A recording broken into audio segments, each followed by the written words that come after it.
bakit di na lang isa batas ang annulment?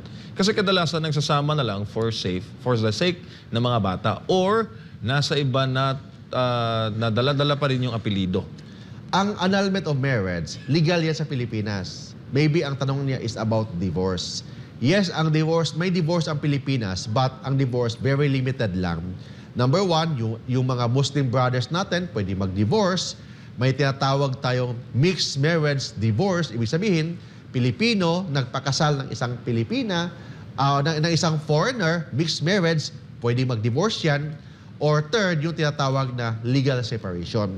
Maybe, I don't know if it's a time already under Philippine culture kasi in the world law, batas ng buong mundo about sa divorce, only Philippines lang ang actually walang absolute divorce.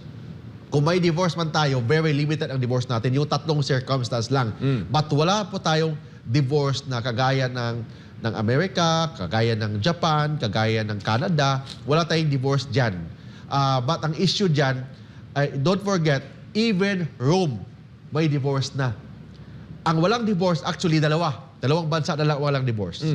Pilipinas at saka Vatican City ang walang divorce. Lahat ng buong mundo may divorce na talaga.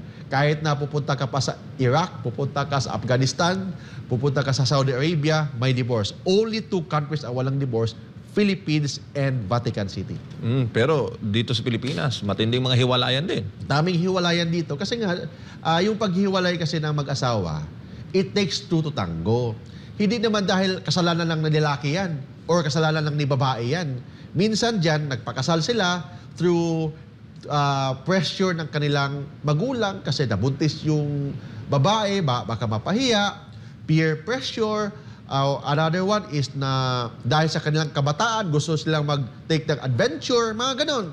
But that's why, hindi naman tayo perfect. Minsan nagkakamali ang tao. So yun, I don't know kung ready na ba ang Pilipinas about sa divorce. It may be the policy of the government natin ngayon. Maybe they will discuss that sa Congress. But sabi ng batas, sa under Philippine law, tatlo lang talaga ang diborsyo. Tatlo lang diborsyo na pwede sa Pilipinas.